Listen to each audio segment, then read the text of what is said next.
बिस्मिल्लाहिर्रहमानिर्रहीम। अस्सलाम वालेकुम नाज़रीन इकराम, मैं हूं मखदूम शहाबुद्दीन और आप देख रहे हैं मेरा फेसबुक और यूट्यूब चैनल। उम्मीद करता हूं आप सब लोग बखैर आफियत होंगे और जहां भी होंगे अपने अहले खाना समेत खुश भी होंगे और महफूज भी। नाज़रीन इकराम, इंटरव्यूज का मौसम है और बात अब प्रेस कॉन्फ्रेंस से आगे बढ़ गई है, बात अब बयानात से आगे बढ़ गई है। और अगवा बराए तावान तो आपने सुना था, अगवा बराए बयान पाकिस्तान के अंदर इस वक्त बहुत ज्यादा कॉमन हो चुका है। इस सब के अंदर शेख रशीद साहब जो कि गायब हैं, जो कि गुमशुदा हैं, लापता हैं, उनके हवाले से एक बड़ी अहम तरीन डेवलपमेंट सामने आई है। मुराद सईद की गिरफ्तारी के लिए छापा पड़ा है, उस छापे के अंदर भी कुछ बड़ी अहम तरीन डिटेल्स हैं इमरान खान साहब के साइफर केस के हवाले से, शाह महमूद कुरैशी साहब के केस के हवाले से। और इस्लामाबाद हाई कोर्ट से इमरान खान साहब को एक बहुत बड़ा धचका लगा है और यूं लग रहा है कि साइफर केस में इमरान खान साहब के लिए कोई रियायत जो है वो इस वक्त स्क्रिप्ट का हिस्सा नहीं है। और जाहिर बात है, जो स्क्रिप्ट है वो सबसे ज्यादा मुकद्दम है। आइन और कानून तो सेकेंडरी हो चुका है हमारे मुल्क के अंदर, आइन और कानून की अहमियत और वक़्त तो कम हो चुकी है। जबकि दूसरी जानिब नवाज शरीफ और एस्टैब्लिशमेंट की डील के हवाले से खुर्शीद शाह साहब ने, पीपल्स पार्टी ने नई अनहोनी कर दी है, उस पर भी बात कर लेते हैं। अहम तरीन डिटेल्स है, अहम तरीन डेवलपमेंट्स है, हमारे चैनल्स को रिपोर्ट किया जाता है ताकि जो हम सहाफत कर रहे हैं वो कुछ लोगों को पसंद नहीं है। और हमारा तर्ज सहाफत, जाहिर बात है उन्हें कुछ और पसंद आता है, उन्हें मदह सराई पसंद आती है। तो मैं ये समझता हूं नाज़रीन कराम के हमारा जो तर्ज सहाफत है वो कुछ लोगों को बहुत ज्यादा खटकता है और हमारे चैनल्स को रिपोर्ट किया जाता है ताकि हमारे चैनल्स बंद हो जाएं, हमारी आवाज कम लोगों तक पहुंचे। उस असर को जाहिल करने के लिए आपके लाइक्स और कमेंट्स बहुत जरूरी हैं, तो वो करना भी मत भूलिएगा। खबरों पर आते हैं, ज्यादा खबरें हैं, अहम तरीन डेवलपमेंट्स हैं। पुलिस ने पीटीआई रहनुमा मुराद सईद की गिरफ्तारी के लिए मारे जाने वाले छापे के दौरान उनकी गाड़ी से असलहा बरामद कर लिया है। एसपी वर्षक अरशद खान के मुताबिक 9 और 10 मई वाकयात पर मुराद सईद के खिलाफ मुकदमात दर्ज हैं। गुज़श्ता रात मुराद सईद को पनाह देने और गिरफ्तारी के लिए छापे के दौरान 2 गाड़ियां तहवील में ली गईं, जिनमें से एक गाड़ी मुराद सईद के नाम पर रजिस्टर्ड है जबकि दूसरी गाड़ी मुराद सईद के बरादरे निस्बती के नाम पर रजिस्टर्ड है। एसपी वर्क ने बताया कि मुराद सईद की गाड़ी से बगैर लाइसेंस पिस्तौल और कारतूस बरामद किए गए हैं, जबकि दूसरी गाड़ी से 2 क्लैशनकोफ और 7 कारतूस बरामद हुए हैं। एसपी वर्दक ने मजीद बताया कि मुतलका घर में मुराद सईद के 2 मुलाजिम भी मौजूद थे। अब यह सब कुछ क्यों हो रहा है? मुराद सईद के इन-लॉज जो है उनके उठाए जाने की इत्तलात भी है, उनके हवाले से कि पनाह देने का इल्जाम भी है और इस वक्त मुकम्मल तौर पर शिकंजा जो है वो कसा हुआ है। किसी भी तरह से लीनियंसी नहीं दिखाई जा रही, किसी भी तरह से मामलात को अफामो तफहीम से हल करने की तरफ कोई नहीं आ रहा। अच्छा, वहीं दूसरी जानिब पीटीआई के वाइस चेयरमैन शाह महमूद कुरैशी ने भी जेल ट्रायल के खिलाफ अदालत में दरखास्त दायर कर दी है। तहरीक इंसाफ के चेयरमैन शाह महमूद कुरैशी ने इस्लामाबाद हाई कोर्ट में बैरिस्टर तैमूर मलिक और फायजा असद के जरिए दरखास्त दायर की, जिसमें मौक़िफ़ इख्तियार किया गया कि अदालत ट्रायल कोर्ट को फर्द जुर्म आयद करने से रोके, बगैर नोटिफिकेशन के मेरा ट्रायल जारी है। दरखास्त में मजीद कहा गया कि अदालत जेल ट्रायल से रोककर ओपन ट्रायल की हिदायत करे और आज ही दरखास्त पर समाअत करे। शाह महमूद कुरैशी ने 9 अक्टूबर के ट्रायल कोर्ट का हुक्म कलअदम करार देने की भी इस्तदा की। लेकिन इस सब के अंदर जाहिर बात है, आपको पता है कि इस वक्त मुल्क के अंदर किस तरह का निजाम चल रहा है, किस तरह की सूरत हाल चल रही है। इस सब में इस्लामाबाद हाई कोर्ट ने, इमरान खान साहब ने भी एक दरखास्त दायर की हुई थी जो कि फैसला महफूज था कि जेल में इमरान खान साहब का ट्रायल हो सकता है या नहीं। उस पर फैसला महफूज कर लिया चीफ जस्टिस आमिर फारूक साहब ने, जिंदाबाद जी, महफूज है फैसला।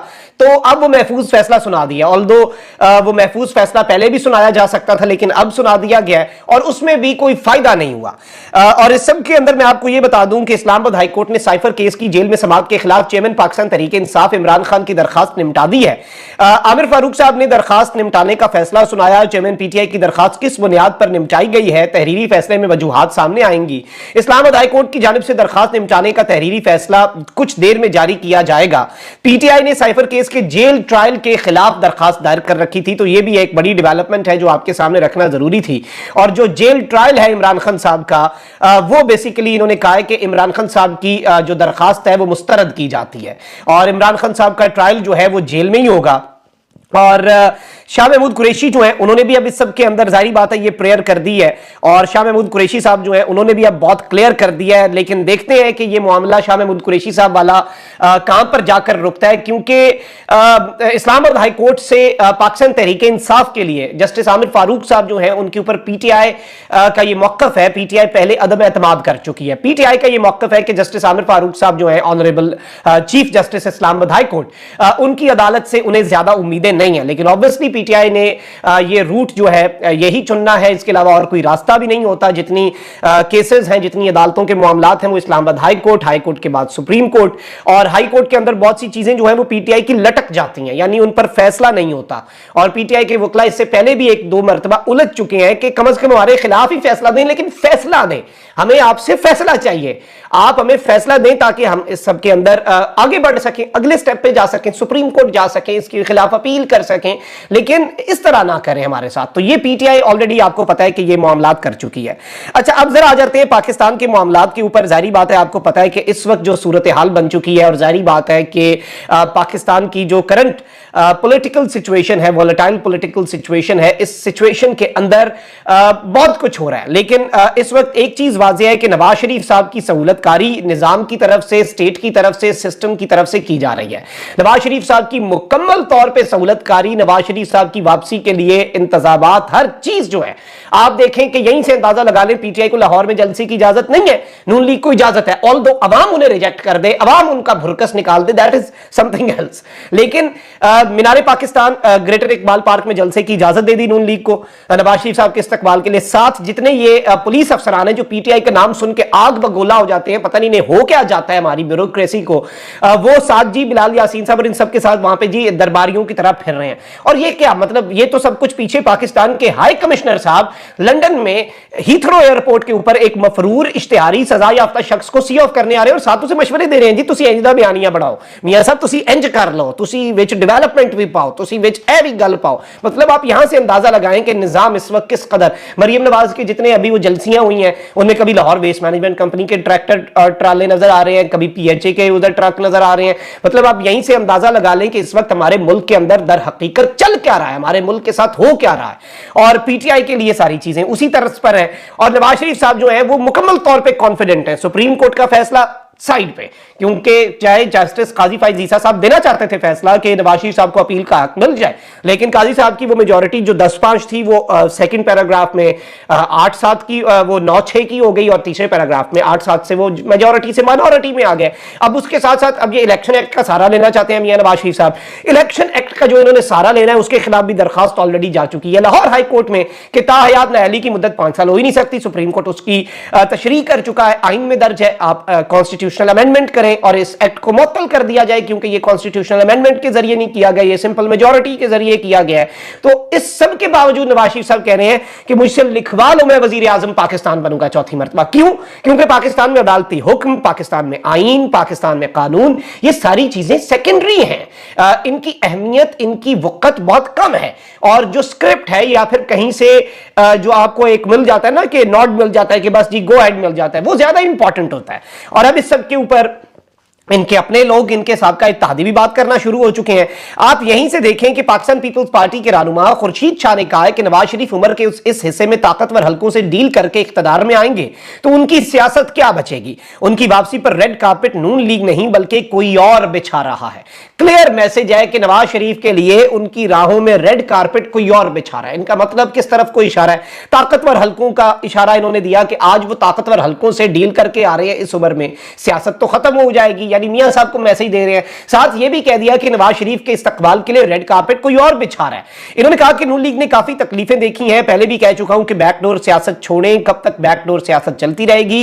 उन्होंने कहा कि नवाज शरीफ को कह रहा हूं कि क्या कर रहे हैं, फिर गलती करना चाह रहे हैं, जो किसी के कंधे पर चढ़कर आएगा तो उसमें फैसला करने की क्या ताकत होगी? क्या अब भी हम नहीं सुधरेंगे? नवाज शरीफ उम्र के इस हिस्से में ताकतवर हलकों से डील करके इख्तियार में आएंगे तो उनकी सियासत क्या बचेगी? उनका कहना था कि नवाज शरीफ के साथ क्या हुआ, हमारे साथ क्या हुआ, चेयरमैन पीटीआई के साथ क्या हुआ, हम कभी बैकडोर से नहीं आए, हम जमहूरी लोग हैं, बल्दियाती सतह के मामलात को पार्लियामेंट की सतह के मामलात से ना जोड़ें।